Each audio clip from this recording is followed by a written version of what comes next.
Zazakide ya kitabı duayon neşir bi mazi müellif kitab Mala Faruk Baynaldır der hakına xebata mühim de kısa kert haber amayna ekran. Doğra verin soni Zazakide ya kitabı duayon neşir bi. وقت محمد ام دنیا دنیا اول تنگ و تاریف میدون ورگ و اقرب و ماریف ارد و عزمون پیرناییف وقت محمد ام دنیا Kitabı duayo pedestegi Üniversiteyi Bingöl editörü Murat Varoldu neşir bi. تو مرتبه ما به فضیلت قرآن برز Müellifi kitabı duayo Mala Faruk Baynal der hakına xebata xuda kısa kert و اینوا. زون جوایش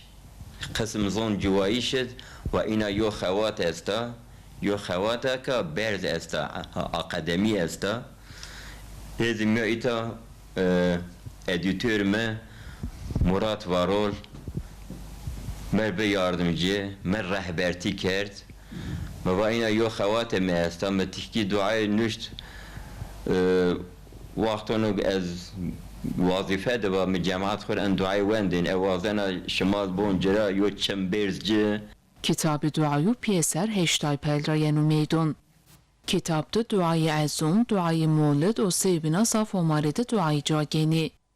Editörü kitap Murat Varolzi der hakkı kitapta kısa kert و اینوا.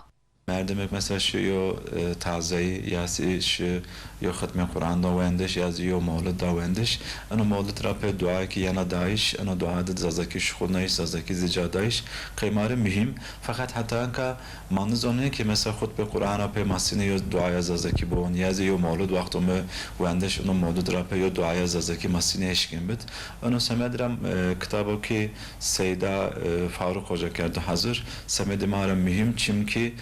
انا کتاب را په مردم که ماج مولد داوندش انا مولد را په اشکنا یا دعای زازکی زبون یا از یا ختم قرآن وقت داوندش یعنی ختم قرآن را په یا دعای زازکی زبکر